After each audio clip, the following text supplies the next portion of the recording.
சுக்கிராய நமக. ஜாதகத்தில் 7ஆம் இடத்தில் லக்னத்திலிருந்து 7ஆம் இடம் குரு பகவான் பிளேஸ்மெண்ட் ஆகிருக்காருன்னா இது பலன் நல்லா இருக்குமா நல்லா இருக்காதான்னு பலர் கேள்வி கேட்குறாங்க. பட் உண்மையாக சொல்ல போனால் சில கிரகங்கள் வேறு கிரகங்களோட பார்வையும் பார்க்கணும். மற்றபடி இவர் எந்த வீட்டில் உட்காந்துருக்காரு அதையும் பார்க்கணும். குரு பகவானோட நேச்சர் பார்த்திங்கன்னா ரொம்ப சாஃப்ட் அண்ட் ஸ்பிரிச்சுவல் நேச்சர் உள்ள கிரகம். இந்த ஸ்பிரிச்சுவல் நேச்சர் உள்ள கிரகம் எப்படி இருக்கும்? ஆன்மீகத்தில் இருக்கக்கூடிய கிரகம். இது இல்லற வாழ்க்கையில் எப்படி ஈடுபாடாக இருக்கும்.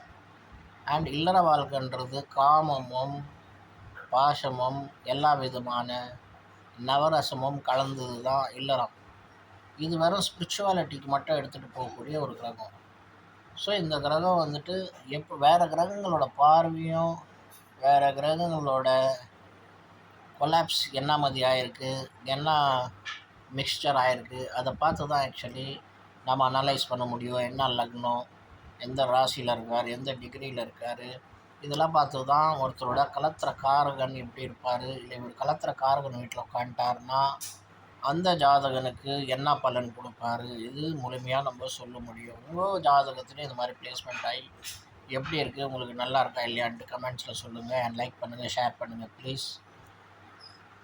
சுக்கிராய நமக.